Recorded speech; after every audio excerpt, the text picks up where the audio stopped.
नमस्कार दोस्तों, स्वागत है आपका एक बार फिर से आपकी अपने चैनल बेसिक अड्डा में। आज हम अपने नए सेगमेंट को आरंभ कर रहे हैं।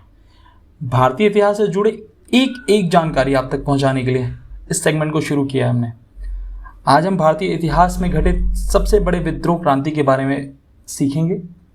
और हाँ, एक बात और, इस पेज को अगर नए हैं तो लाइक और सब्सक्राइब करना बिल्कुल ना भूलें। चलिए शुरू करते हैं। First revolt of India 1857। पहला भारतीय विद्रोह 1857। भारत की आज़ादी के लिए लिखी गई पहली कहानी जिसने देश के भीतर जन्म ले रहे आज़ादी के ख्वाब को सच करने के लिए पहला कदम उठाया और इतिहास में अमर कर दिया। आज हम उस पक्ष को आपके सामने रखेंगे जिसमें देश की पहली आज़ादी की लड़ाई को घटित होते देखते हैं। इस क्रांति से पहले भी कई छिटपुट विद्रोह हुए, परंतु इस विद्रोह ने देश में अंग्रेजी शासन की नींव को हिलाकर रख दिया। साल 1857।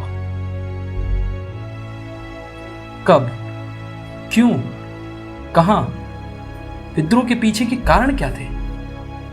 इस क्रांति के बाद परिणाम क्या हुए?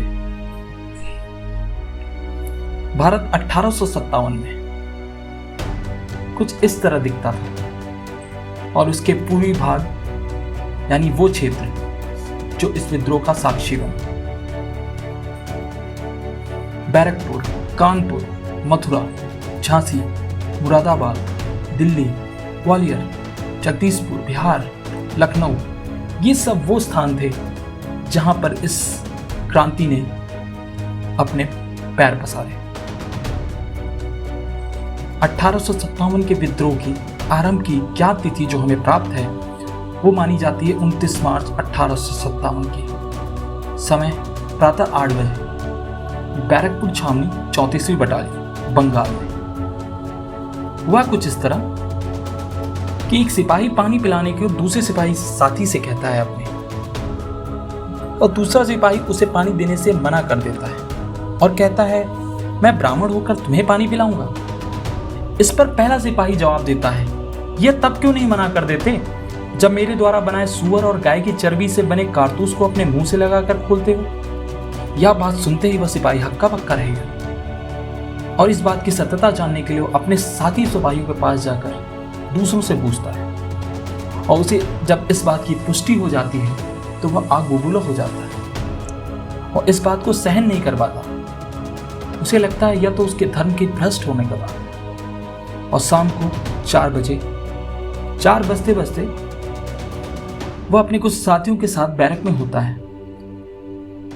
तभी सामने से आ रहे सर्जेंट मेजर जेम्स विल्सन पर वह गोली तान देता है और उन पर गोली चलाता भी है, परंतु वह गोली उस अफसर को नहीं लगती और वह चूक जाता है। ऐसा होते देख वह वापस मेजर ह्यूसन पर उन्हें मारने के लिए टूट पड़ता है। ऐसा होते देख पास में खड़े उनके साथी अफसर उनको बचाने के लिए जाते हैं। वह उन्हें भी मारता है और ऐसा करने के लिए अपने साथियों को भी आह्वान करता है, परंतु ऐसा करने में कोई भी उसका साथ नहीं देता है। ऐसा होते देख वह खुद को गोली मारने का प्रयास करता है, परंतु वह उसमें भी चूक जाता है और साथी सिपाहियों द्वारा पकड़ लिया जाता है। जानते हैं यह सैनिक कौन था? जी हां, मंगल पांडे। वही मंगल पांडे जिन्होंने अपने साथी अफसर पर हमला किया और अपने साथियों से भी कहने के लिए पुकारा और अपने आप को इस देश के लिए पहला विद्रोही कहलवाना ठीक समझा। लेकिन यह विद्रोह ज्यादा देर तक न चल सका और जल्द ही उन्हें पकड़ लिया गया और 8 अप्रैल 1857 को उन्हें फांसी दे दी गई। परंतु मंगल पांडे की मौत तो सिर्फ एक चिंगारी भर थी जिसने विद्रोह की आग को सिर्फ थोड़ी सी आग दी थी। फिर आता है 9 मई का दिन, जगह मेरठ कंटोनमेंट, मेरठ छावनी।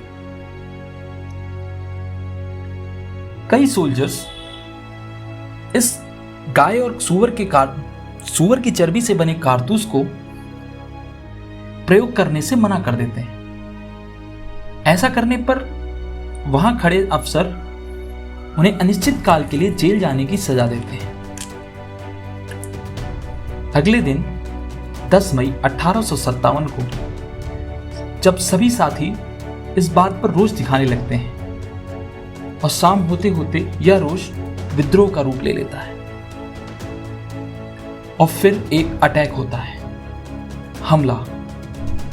छावनी में 10 मई की शाम को एक हमला होता है और उस हमले में वहां मौजूद सैनिक अफसर और उनके परिवार के लोगों को मारकर अपने साथियों को आजाद कर लिया जाता है और वह साथी अपने बचे हुए साथियों के साथ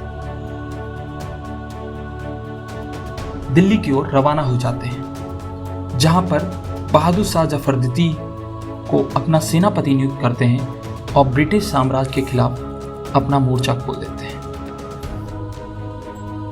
आगे की जानकारी अगले बार।